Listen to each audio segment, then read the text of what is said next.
বাংলাদেশ এমনি একটা সংশয়বাদীর দেশ, বাংলাদেশ সন্দেহপ্রবণ দেশ, বাংলাদেশ অবিশ্বাসের দেশ, বাংলাদেশ মতের দিক থেকে হাজার রকম বিভাজনের দেশ। গোনা হয় তারপরে জানিয়ে হয়। এই কাঠামোতে নির্বাচন কমিশন ইনভলভ আছে। নির্বাচন কমিশন মানে আবার সারা দেশের প্রশাসন।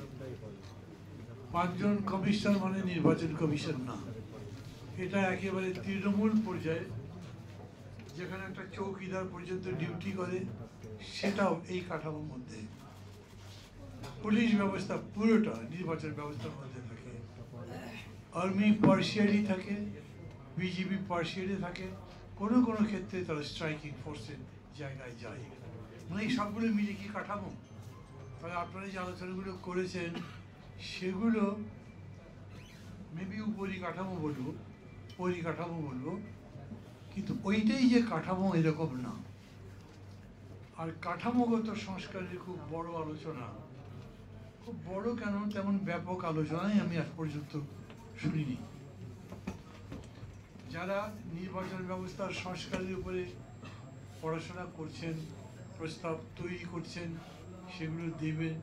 বিশেষ করে ধরেন বদিউল আলম মজুমদার ভাই, ওনার সঙ্গে আমার এর মধ্যে 2-3 বার দেখা হয়েছে অনুষ্ঠানের মধ্যে। জিজ্ঞেস করেছি, কথা বলবার পরে আমার মনে হয়েছে অজস্র লেখা তো উনি এর উপরে লিখেছেন গত কয়েক বছরে।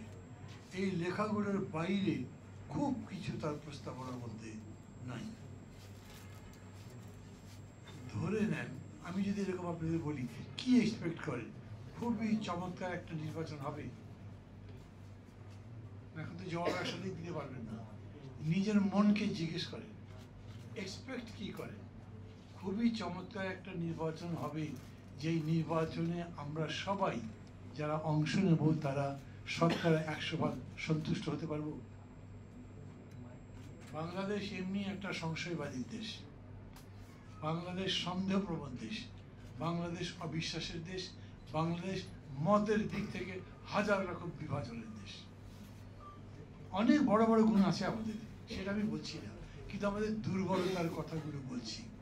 সবাই বলছেন প্রশাসনের কোনো পরিবর্তন হয়নি, যারা ছিল তারাই আছে, তোর বড়ি খাড়া, খাড়া বড়ি তোর।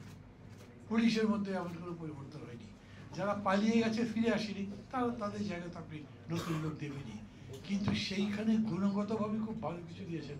যেমন ধরেন, সুপ্রিম কোর্টের প্রধান বিচারপতি একজন দিয়ে সরকার সব জায়গায় বলেছেন একটা খুবই কোয়ালিফাইড লোক আমরা দিয়েছি, আমরা তার কোনো প্রতিবাদ করিনি। এখন পর্যন্ত বিচারের ক্ষেত্রে তিনি কোনো উল্টোপাল্টা করেছেন তা তো আমরা দেখিনি।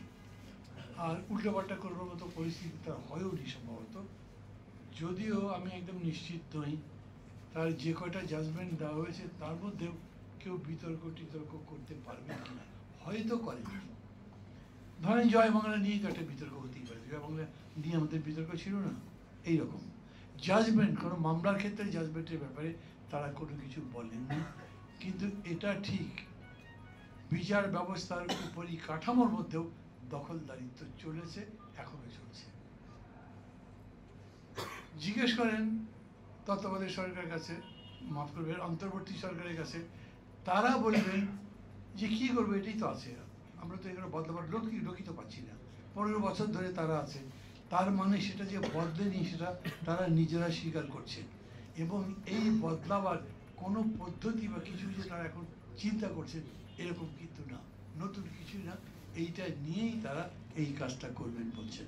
কত বড় বড় ঘটনা ঘটেছে সচিবালয়ের মধ্যে, সেগুলো তাদের মধ্যে স্পেকুলেশন আছে, জবাব নাই। অনেক এরকম বলছেন, ধরে থানার ওসির কাছে যান, জেলার ডিসির কাছে যান, একটা প্রশাসনিক ব্যাপারে প্রতিকার যান, তারা আপনার কথা শুনবেন, যুক্তিটা মানবেন, কৃষ্ট কাজটা করবেন না। কারণ তিনি জানেন আপনি চলে যাবার পরে যিনি আসবেন তিনি এর পরে ক্ষমতাশালী হওয়ার সম্ভাবনা, অতএব উনি যদি বিরোধিতা করেন তাহলে আপনার কাজ হচ্ছে না। তো তার মানে কি এই নয় যে যখন নির্বাচনটা হবে তখনও তিনি যেরকম করে বলবেন সেই রকম করে নির্বাচন হবে? প্রায় ম্যাক্সিমাম জায়গাতে এরকম হয়েছে যে এই প্রভাব এত শক্তিশালী যে অনেকে এরকম করে বলছেন, আপনি কি বলেছেন ভাই কি পরিবর্তন হলো? আপনারা যে এত বড় বড় কথাবার্তা বললেন, আমরা তো সেটা দেখছি না।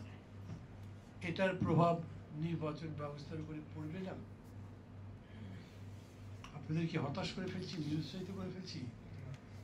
একটু তো হচ্ছে নি, পজিটিভ কথা তো বলিনি। আচ্ছা, পজিটিভ বলবো কি, বানিয়ে বানিয়ে বলবো নাকি?